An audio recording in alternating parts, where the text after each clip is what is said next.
కూటమి విజయంలో కీలక పాత్ర వహించాయి సూపర్ 6 పథకాలు. ఆ సూపర్ 6 పథకాల మీదే వాటి అమలు సాధ్యాసాధ్యాలపై అసెంబ్లీలోనే సీఎం హోదాలో చంద్రబాబు నాయుడు కొన్ని కామెంట్స్ చేశారు సార్. చాలా కష్టము, చాలా కష్టతరమైన పరిస్థితి ఉంది అని చెప్పి. దీన్నే ఇప్పుడు వైఎస్ఆర్ కాంగ్రెస్ పార్టీ చాలా సీరియస్గా తీసుకుని సోషల్ మీడియాలో కూడా ట్రోల్ చేస్తుంది సార్. నిమ్మల రామానాయుడు ఆయన ప్రచారంలో ఉండగా ఏ రకంగా ఒకరుంటే ఇద్దరుంటే ముగ్గురుంటే ఏ రకంగా మీకు పథకాల అమలు ఉంటుంది అనే దాని మీద అప్పుడు మాట్లాడిన మాటల్ని ఇప్పుడు YSR Congress party social media కూడా ట్రోల్ చేస్తుంది. ఈ సూపర్ 6 విషయంలో ఈ కూటమి ప్రభుత్వం వెనక్కి తగ్గుతుంది అనుకోవాలా? వెనక్కి తగ్గుతుందని చెప్పలేదు కదా. అంటే అంత మనము కష్టతరం అని అనడము చేయడం లేదని కాదు కదా. జ్యోతిష్యాలు నేను ఎప్పుడు చెప్పను. మీరు ఎన్నిసార్లు అడిగినా నా ప్రశ్న ఆన్సర్ అదే. భవిష్యత్తులో ఏం జరుగుతుందని జ్యోతిష్యాలు నేను చెప్పను. సో ఇప్పటివరకైతే ప్రభుత్వం వచ్చి 45 రోజులు అయింది. ఇప్పుడే అమలు చేయదు అని ఆరోపణలు చేయలేము. ఫస్ట్ మనకు అర్థం కావాల్సింది ఏ ప్రభుత్వమైనా ఆ ఇచ్చిన ప్రామిసెస్ను 100% అమలు చేస్తుందా అంటే కొన్ని సందర్భాల్లో చేయదు. తెలంగాణలో కేసీఆర్ ప్రభుత్వం నిరుద్యోగ భృతి ఇవ్వలేదు కదా, దళితులకు 3 ఎకరాల భూమి ఇవ్వలేదు, కేజీ టు పీజీ అమలు చేయలేదు. అందువల్ల ప్రజలు కూడా దాన్ని సీరియస్గా తీసుకుంటారని అనుకోను. కానీ సబ్స్టాన్షియల్గా ప్రజల్ని బాగా ఆకర్షించిన పథకాలు ఉంటాయి. అంటే ప్రజలు దానివల్లనే ఓటు వేసిన పథకం ఉంటుంది. అది కనుక అమలు చేయకపోతే తీవ్రమైన అసంతృప్తి వస్తుంది. ఇప్పుడు ఉదాహరణకు మీకు తెలంగాణలో డబుల్ బెడ్రూమ్ అమలు చేయకపోవడం అనేది చాలా పెద్ద తీవ్ర అసంతృప్తి. ఎందుకంటే 2014లో 2018లో బీఆర్ఎస్ను గెలిపించడంలో ఆ ప్రామిస్ చాలా కీలక పాత్ర పోషించింది.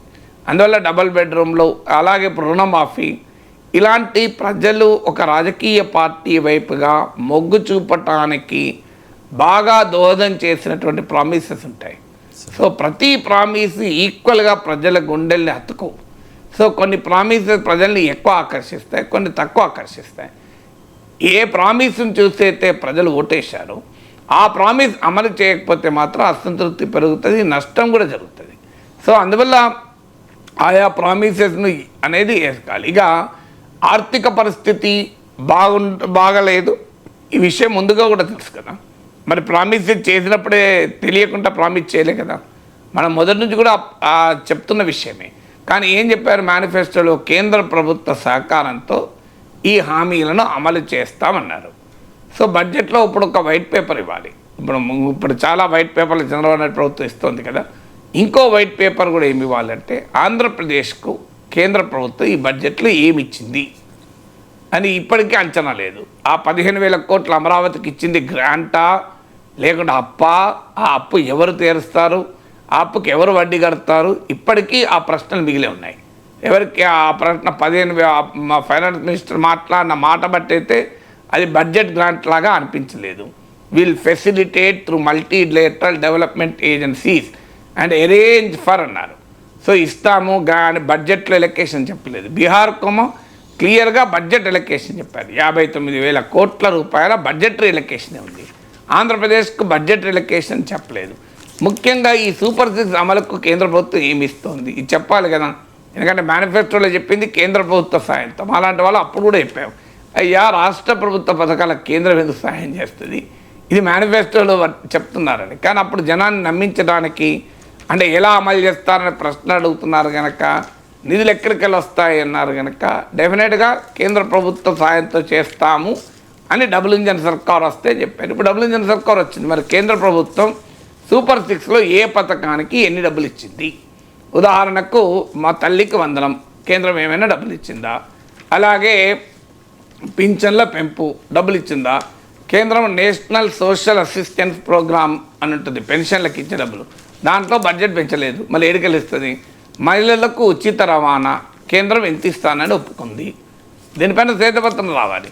అలాగే ప్రతి మహిళకు డబ్బులు ఇస్తామన్నారు, కేంద్రం ఎంత ఇస్తానని చెప్పింది. నిరుద్యోగ భృతి ఇస్తామన్నారు యువతరం, దానికి కేంద్రం ఎంత ఇస్తానని చెప్పింది. సో ఈ సూపర్ 6లో ఉన్నటువంటి అంశాలకు కేంద్రము ఎన్ని ఇస్తానని బడ్జెట్లో ఒప్పుకుంది అన్న దానిపైన వైట్ పేపర్ రావాలి. ఎందుకంటే అసలు శ్వేతపత్రం అది. అంటే క్లియర్గా కేంద్రము ఆంధ్రప్రదేశ్ ప్రభుత్వ పథకాలకు డబ్బులు ఇవ్వదు. ఇది చెప్పడం లేదంటే అది ఎస్టాబ్లిష్ అయిపోయింది. ఎందుకంటే ఎప్పుడు కూడా కేంద్ర ప్రభుత్వం రాష్ట్ర ప్రభుత్వ పథకాలకు డబ్బులు ఇవ్వదు. ఇక కేంద్ర ప్రభుత్వం మరి డబ్బులు ఇవ్వనప్పుడు ఏడికెళ్ళి అమలు చేస్తారు? ఎందుకంటే జగన్మోహన్ రెడ్డి సంక్షేమ పథకాలు అమలు చేస్తేనే ఆంధ్రప్రదేశ్ శ్రీలంక అయింది అని చెప్పాను.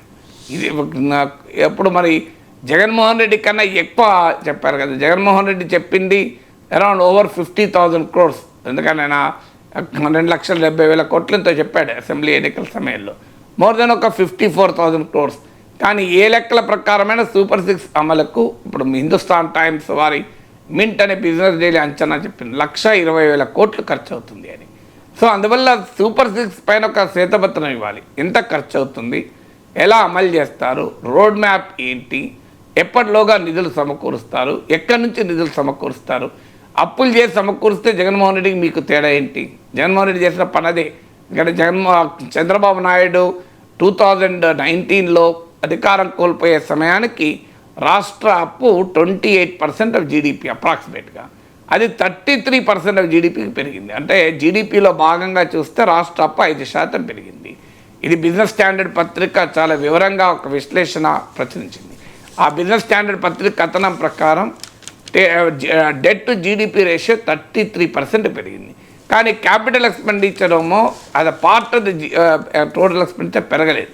నెంబర్స్లో అప్పుడు 2,000 కోట్లు పెరిగిందని చెప్పి వైసీపీ వాళ్ళు వాదన పెడుతున్నా కానీ పెరగలేదు. మన అర్థం ఏంటి అంటే అప్పు చేసి కూడా పథకాలకు ఖర్చు చేశారనేది క్లియర్గా అర్థమవుతుంది. మరి ఇప్పుడు చంద్రబాబు నాయుడు ఏం చెప్పారు, నేను అప్పు చేసి పథకాలకు ఖర్చు పెట్టను, అది శ్రీలంక లాగా చేశాడు జగన్. సంపద సృష్టించి నేను ఖర్చు పెడతాను, ఎందుకంటే నాకు సంపద సృష్టించిన అనుభవం ఉంది అని చెప్పారు. సో సంపద సృష్టించడానికి రోడ్ మ్యాప్ ఏంటి? ఇప్పటికి 45 రోజుల్లో ఫట్ అంటే సంపద రాదు, కానీ అట్లీస్ట్ రోడ్ మ్యాప్ అయితే ఉండాలి కదా. ఇంకో పథకాలకు ఇంత ఖర్చు అవుతుంది, నిధులు ఇంకో కేంద్రం ఇస్తుందా, ఇవ్వకపోతే ఇంకో కేంద్రం ఇవ్వదు, మేము మేనిఫెస్టోలో పెట్టాం కానీ కేంద్రం ఏమి ఇస్తలేదు. లేదు మరి ప్రభుత్వ ఆదాయం ఎంత, ప్రభుత్వ ఖర్చు ఎంత, అప్పులు చేస్తారా, అప్పులు చేసి పథకాలకు ఖర్చు పెడితే మరి జగన్మోహన్ రెడ్డి చేసిన పనే మీరు చేస్తున్నారు కదా. లేదు సంపద సృష్టిస్తామన్నారు, సంపద ఎలా సృష్టిస్తారు, రోడ్ మ్యాప్ ఏంటి, ఆ సృష్టించే సంపద వల్ల ప్రభుత్వానికి వచ్చే ఆదాయాలు ఎంత, ఈ లెక్క అయితే ఉండాలి కదా. ఈ లెక్కను మాత్రం శ్వేతపత్రం రూపంలో ప్రవేశపెట్టాలి. సూపర్ 6 పైన తక్షణం ఒక శ్వేతపత్రాన్ని విడుదల చేయాలి.